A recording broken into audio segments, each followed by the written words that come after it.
I am here with my dear friend Buzz the Bee from Busy Bee Plumbing, Heating, and Air Conditioning. You are going to want to keep a close eye on the weather today, am I right? And let me tell you, it's time now for your local weather report, brought to you by Busy Bee Plumbing, Heating, and Air Conditioning. Let's buzz on over to the Main Street Media TV Weather Center. From the Tennessee Valley Weather Channel, this is your weather on Main Street.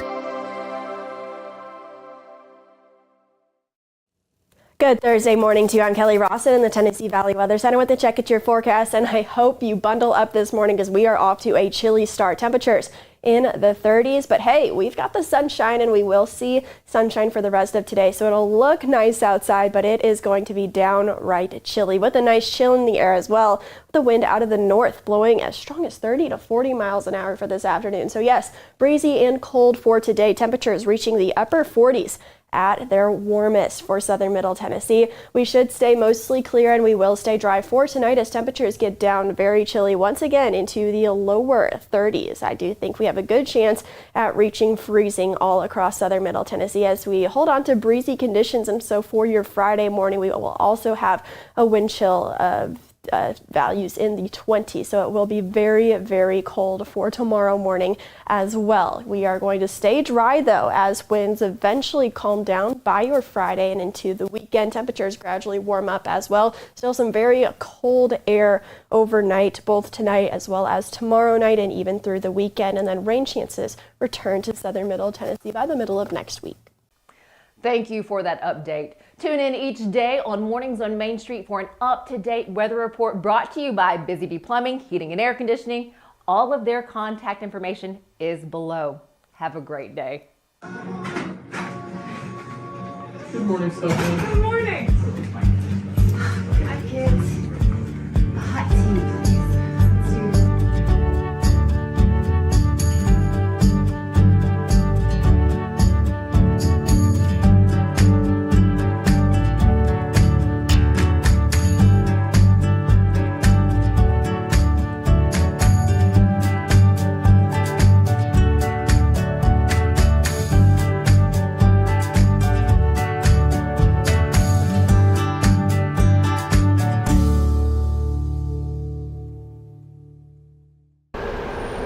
Welcome to Mornings on Main Street. I'm your host, Stefanie Miller. We are here on the busy 8th Avenue in Nashville, outside of one of Nashville's hottest new venues, the 8th Room. Today, I have the pleasure of taking you inside of this beautiful antique door to show you its interior and introduce you to the curator and owner of the 8th Room. Let me go ahead and say that you will find some of Nashville's rising stars performing in here, as well as some of the biggest legends in the business. But first this morning, let's get a check of our headlines. Hello, here's the latest news and weather from Main Street Media TV.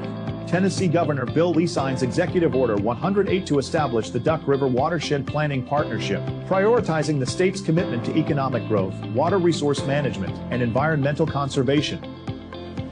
The Tennessee Bureau of Investigation has issued a silver alert for missing Clarksville woman Patricia DeLeva, 67, last seen on Tuesday and believed to be in a green 2017 Subaru Forester.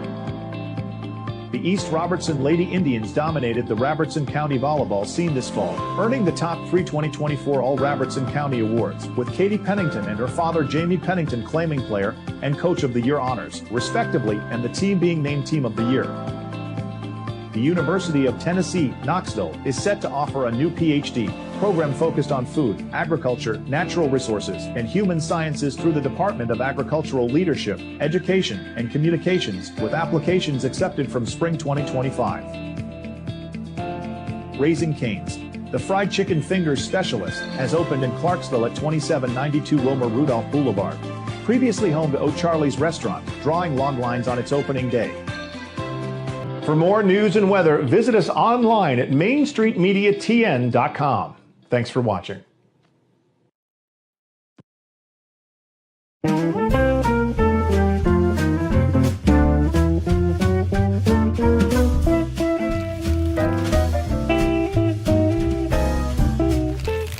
Well, we went all out for you this year, didn't we, little girl? Yep, we got you what you wanted with all the bells and whistles. A brand new car? Let's go check it out. Come on. We're here. Oh my gosh, we're going to the garage. I got a car. Yep, let's get in here. Let me show you what's going on. Hey, Mr. and Mrs. Duggar, got your 18 series heat pump with the ultraviolet home treatment system. I cannot believe it. Thank you. Yes! Give the gift of clean air this year. Merry Christmas from the Busy Bee family.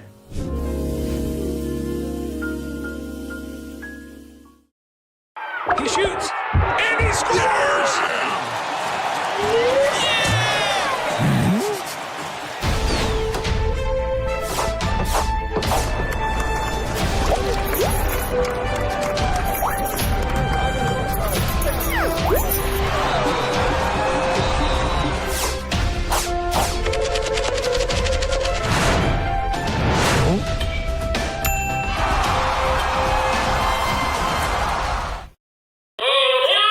Step into the Lionel retail store at Opry Mills, Nashville, and you'll be captivated by all the magic of the 123-year history of Lionel trains. Whether you're already a train enthusiast or just getting started, Lionel will energize your love for trains. NASCAR fan? Come check out your local Lionel station to learn all there is to know about model trains and die-cast NASCAR collectibles. Visit nashville.lionel.com or call 615-455-9399.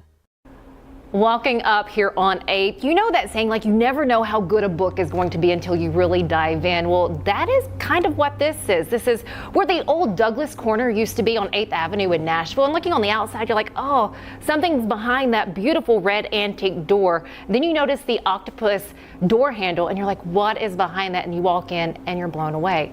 This is the 8th room. It has been named or dubbed as one of the 26 rooms or music venues that is shaping today's culture. Well, the curator behind that, the owner of the 8th room, we have Jason Hollis. His wife Erin is also here in the room. Welcome. But Jason, thank you so much for having me here. Thank you. Welcome in. This truly is a spectacular space when you walk in. Like, again, that red door, an antique red door, but you walk in and it just blows you away. What does this mean to you? Right off the bat, what does this venue mean to you? Well, first of all, I think that it's honoring our Nashville history. The Douglas Corner, you know, I played the Douglas Corner in '96, I believe, when 8th Avenue was very scary. But it just had such a robust history for Nashville. And, you know, when it went away, we just felt, my wife and I felt like we've got to do something. I mean, we're not bar people. So we felt like we have to do something. So kind of taking the place over and really looking at it and honoring the past, but really kind of looking at, like, where do we go to bring something kind of new and interesting to the future of Nashville. So we put our thinking caps on and just started designing. Well, it is beautiful. And before we get to the rest of the 8th room and what is inside of here, Jason, share a little bit about your background. You're not only an artist, you've been a producer, you're an entrepreneur. Share some more with us. So 25 years in the music business, developing, producing artists, finding, you know, a lot of my history comes from studying all the early suits from, like, Barry Gordy and Andrew Loog Oldham, Ahmet Artigan, the guys that I really kind of grew up in the music business loving. The suits or the producers kind of led me into my love of really kind of like discovering new talent and kind of molding and shaping what that looks like. So my past is kind of interesting. It's been one of a lot of different hats and a lot of excitement. And this is just a brand new chapter and kind of that excitement. Did you ever see yourself owning or opening up a spot like this? Well, I mean, my wife will laugh because I think that people that are in the music business and travel around a lot always have a sense or a thought in their head where they're like, man, one day I'd really like to own a bar, or I'd like to have a music venue, or I'd like to be a part of this scene. So I think everybody kind of has that in the back of their head. For us, it really became a reality once the Douglas Corner went away. And, you know, we kind of started coming in and getting to know the realtors and getting to know some of the things that might come into this space, and we just really felt like we needed to jump in and kind of save the stage and keep this historic place continuing on, really. And you've left a lot of the history of it intact. Like the wall, the brick and the beams? Yeah, so it's interesting. When we came in, there was a lot of mortar on the walls. So we spent about a year renovating, and it was good because we were still during COVID at that time. So it gave us something to do and, get up and work 16-hour days to come in. But yes, the brick had mortar on it, so literally you had to sit there with a sledgehammer beating the mortar off the walls. But it really uncovered like a lot of the history. This is a 109-year-old building. So some of the brick that you're seeing in here is virgin brick. It's really spectacular. When we took the old ceiling tiles down, we were originally going to keep the tin roof tiles, but they'd been damaged, and there was no way to really kind of renovate them or resurrect them. So once I got into the ceiling and saw these beautiful beams, first of all, being a sound guy, you look at it and you go, okay, well, that's natural diffusion and it's more headroom, but aesthetically, it was like, this is absolutely beautiful. It opens up the room a bit more, gives it a different character. So I spent about 2 months redoing every beam by hand. So Aaron and I both know just about every brick, everything in this place because we spent so much time in here developing. That is not easy to do. I worked in real estate for a short period. Yes. That's not easy to, fix. Scaffolding. Yes. Yeah. Talk to us about the design, what you have in here from the art on the wall, the wallpaper, the seating. So a lot of it, so when we were designing the place, I went to my wife and my daughter even, and I said, listen, I want James Bond's living room with a cool stage. And so we kind of took that idea and we looked at some of the venues that I really loved in the past, from the Viper Room to Max's Kansas City, and try to incorporate some of those elements into the club. So a lot of the furniture, all the furniture in here is either vintage, from Vladimir Kagan to Persol to Milo Bogman to Gucci. And if it's not, it's been custom made. So Aaron designed a lot of the other seating that's not vintage. But it was just really about kind of looking at details. We wanted everything in here to be what we would describe as like an Instagram moment.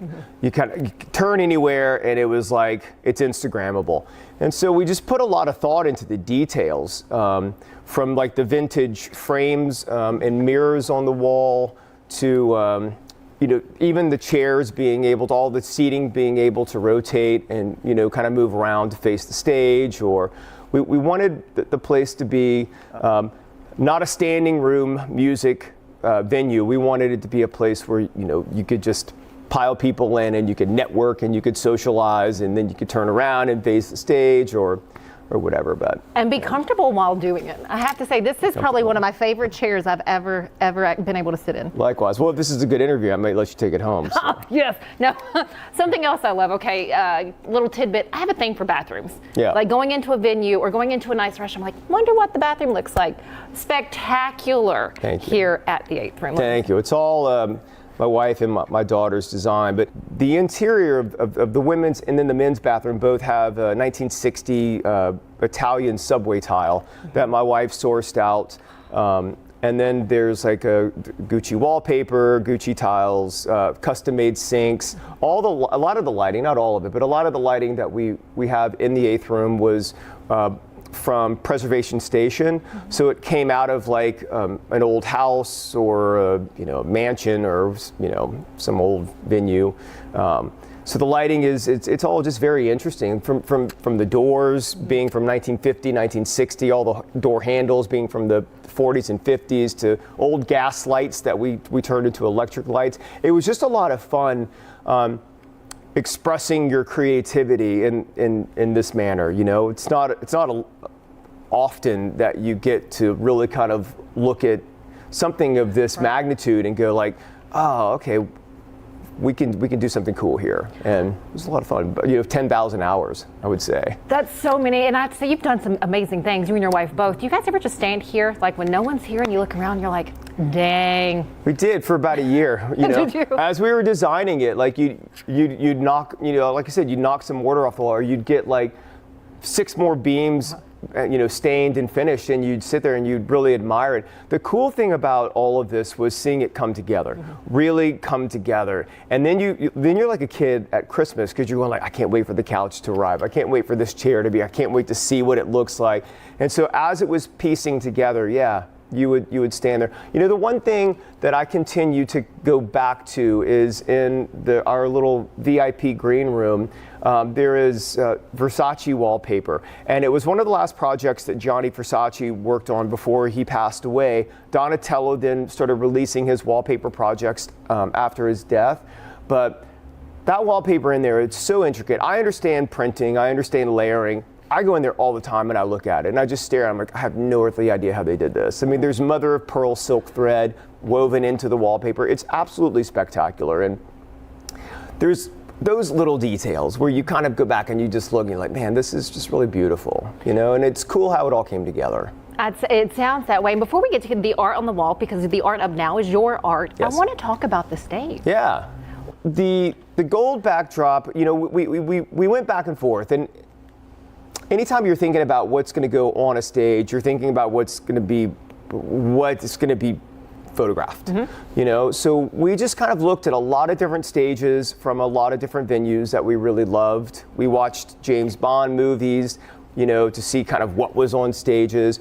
We really wanted to kind of like nod, to an older era, make everything really look and feel vintage.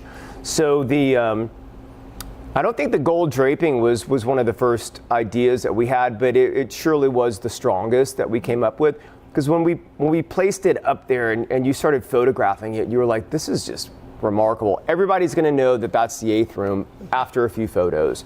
So the stage is interesting. That is the original Douglas Corner stage. So that's the one thing that we kept intact. The plywood stage, we went in and treated it sonically with acoustics, but we kept the stage and then built on top of it. I had a buddy of mine, John Wilson, who designed all the audio in the club. He worked with us with Martin Audio, who came in from England and helped really design the sound of the room. We have a 65,000 watt Martin Audio system in here, along with their Martin 360 audio speakers in the room, which give you basically, you can walk anywhere in the room and the sound doesn't change, the EQs don't change. But that was a big deal for me. There was a lot of back and forth with, finances, and you're like, well, if you're going to spend this, I get to spend that. But Aaron and I definitely came to an agreement on audio, and I think that we do have one of the best sounding rooms anywhere I've ever been, and that's one thing that makes me extremely proud as well, because you go into a lot of venues and they're beautiful and the audio is just not quite up to par, and for us it was very important to make this room sound phenomenal. And it's one thing I'm proud of, and there's a lot of artists that I think kind of agree with that. So. Well, and it has to be. It's a music venue. It is. You know, and so of course you want that to be, spot on. Talk to now about the art. It's your art that's up, but you also highlight other artists. So I had an art show a few months ago, and what really started with the David Bowie and the Grace Jones pictures. There were two photographs that I really wanted in our club, and I wanted the original photographs, the black and whites, and I just couldn't source them. So Andy Warhol has always been like one of my big inspirations. So I was like, well, I'll just paint them, instead of, if I can't find them, I'll just paint them myself. So it started with Andy Warhol and Grace Jones, and then I just kept making more and more pictures of artists that I love, and ended up doing an art show and sold a bunch of paintings out of here. And I really kept the ones that I wanted to keep hanging in the club, but during our art show, we did a 8th Room Hall of Fame, which are some of the artists that I truly love in Nashville, that I believe are, breaking boundaries and kind of like lifting their heads up as independent artists that are going to go on to do big things in this town. So our first inductee was my friend Cody Ballou, who's a phenomenal artist, and kind of what we did was we made an original painting, and then we created lithographs for them, and all of the proceeds from the sale of the lithographs go to Cody's charity of choice. Okay. So it's just a way to kind of highlight an artist, showcase an artist, a local artist, put them, on the wall, and also kind of give back. What is it that catches your eye, whether it be about art or you hear something that makes you turn around? What is it about either end of that? I think it's just all individuality. Is that a word? Is that a word? I'm totally dyslexic. I can't, just be something that's creatively fresh and new. I don't know, like the guys that I grew up around, like I said, were a lot of like music producers in suits who had their thumb on the pulse of creativity, and they were the guys that were looking at like what's next, even from a musical standpoint to like a fashion standpoint, from like Halston and Valentino to like one of my heroes, Karl Lagerfeld. It's just being able to kind of look at uniqueness in everything. You have you have done so much. Has your dyslexia been a problem? How did you work through that? Because a number of people out there are working through, their own sort of hurdle or whatnot. Was that a problem for you, and how did you work through that? Oh, yeah, it was a horrible problem. I'm a Gen Xer, so we didn't have a lot of the breakthroughs like we have now. For me, it was, failing out of, I think, 4th grade, and understanding there's a problem, and then just learning how to go about dealing with it. For me, I kind of read backwards. I reverse everything. So if I get your phone number wrong, I usually know it's there's a reversed number in there somewhere. For me, the hindrance has been like balancing checkbooks, or I screw numbers up all the time. That's why I've got a great mind, mathematical mind, in my wife, who takes all that on, because I would really mess that up. Past that, I think that you learn how to balance what it is that you're working with. For me, I know, like when I read something, when I get to reading it, I go through a process of reading, but once I read it, it's in there. So it's not been something that I openly talk about a lot. But it's been an issue for all my life, really, and it's just one of those things that you power through. For others out there who could be dealing with dyslexia or something else, what can you say to them to keep encouraging them? Like, you can do anything you put your mind to. Oh, I think that's it. Yeah, I think even from an entrepreneurial standpoint, it's like you just gotta once you put your mind to it, I think you can do anything. I was taught that. My mom drilled that into me at a very early age. Like anything that you set your mind to, you can achieve. And then as you go, you kind of get older and you mature and you start listening to different, Bob Proctors or Tony Robbins or different guys, and they're kind of reassuring things like that. I just think that's what it's all about. It's mind over matter, really. Jason, thank you so very much. I do want maybe some fun facts about yourself. How do you relax? How do you just, how do you chill? Oh, wow. Probably long walks and good tequila. I like it. Yeah. Okay. Yeah. A song that's on your playlist over and over that you could listen to. I don't know if that was the only song left. Oh, right now. Oh, wow. The only song left? Oh, man.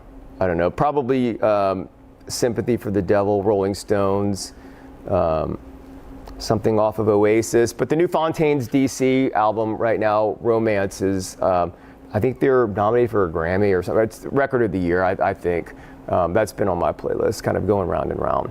My playlist moves so often and so quickly that's just a hard question, Well, I think you answered it perfectly. Now, what about for you, your biggest influencer in your life? Oh man, so many. My mom.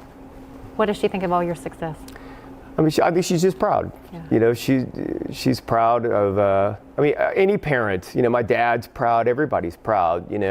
I think my mom has been such an influence for me because she's just always been that person that just keep going. You fall down, just keep going. Keep going. You're fine. Keep going. I have many influences. I mentioned some in this interview, but biggest, I mean, she's probably the closest thing to God on earth for me. So, you know, I hope that my daughter looks at her mother the same way.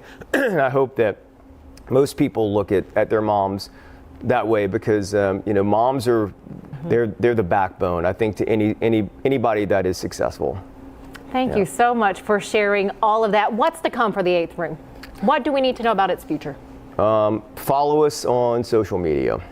That's all I can say. Yeah. And I have to say that, I mean, phenomenal photos on Instagram, but to come in, it's something completely different to see it in person. Yeah, I appreciate it. Thank you. Yeah, you never know who's going to be here. So, like I said, follow us on social media. That's really kind of how we communicate. Any final thoughts from you, Mr. Hollis? God bless America and long live rock and roll. Thank you so much for your time. Very much appreciate it. Thank you guys for yours, but don't go anywhere. We're not quite done. We'll be right back. Nashville's Nutcracker returns to TPAC this December, presented by Nashville Ballet. This holiday season, audiences will journey with Clara and the Nutcracker Prince through Nashville's history and the land of sweets. Tickets at NashvilleBallet.com. At Delta Dental of Tennessee, we know our success begins and ends with providing superior quality service, and that includes serving those who need it most. This year, we're celebrating 25 years of giving back to the community we call home. Delta Dental, along with our Smile 180 Foundation, supports Tennessee's dental colleges and oral health education, children's hospitals, free and reduced cost dental clinics, and other like-minded charities.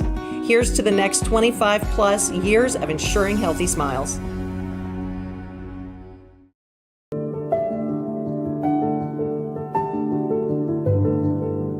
Welcome to the Omni Nashville Hotel.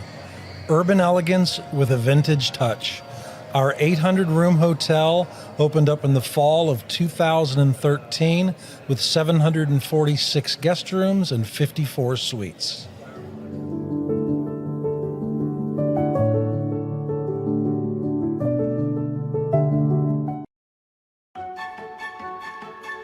So, you want to be a part of the Busy Bee team, huh? Well, how do you see yourself fitting into the organization?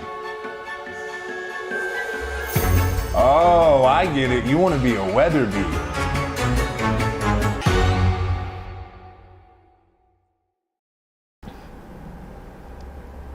Welcome back. We're still here at the 8th room. I'm with Jason Hollis, its curator and owner. And let me tell you, I just had to ask a few more questions because I have more things that I want to know. One being the octopus. First off, you have the door handle outside. That's an octopus. This behind us, the logo is on your water here at the 8th room. Yep. What is the significance of the octopus? So I think, you know, designing the club, I knew that I wanted the name of the club to be The In Room. I just didn't know what it was. So my daughter and I were in Baltimore, and we went to this sushi restaurant, and they had a sommelier, and I'd never, you know, ordered sake from a sommelier. And I was like, that's cool. So I ordered a bottle of sake, and they delivered it, and it was like this really beautiful Japanese octopus. And I took a picture of it, and I sent it to Aaron, and I just took a napkin and I wrote 8, and then I said the 8th room, and I spelled it out, and then 8, you know, 8 tentacles, and then I started kind of playing with the octopus design, and I was like, this is very James Bond, and so it just kind of started to, you know, move into the overall vision. But I think now it's pretty cool. It's kind of iconic. You can we've got it in our beer, our water, napkins. So I think people look at that now and they identify like this is the 8th room. It's synonymous, that's for sure. Last question, because I'm just wondering, what's the biggest compliment that you could receive? What is the best compliment that someone could give you, whether it's from an artist or from a patron? Within the club, I think it's just that, you know, people walk out of here and they've had a good time. You know, they've enjoyed themselves, because that's what we built this for, is for people to come in and meet other like-minded people, to network, and to walk out just, you know, buzzing, having a good time in more ways than one. Hollis, thank you so very much. This has been so much fun. Thanks, as always, for joining us here at Mornings on Main Street. Enjoy the rest of the day. We'll see you back here tomorrow morning.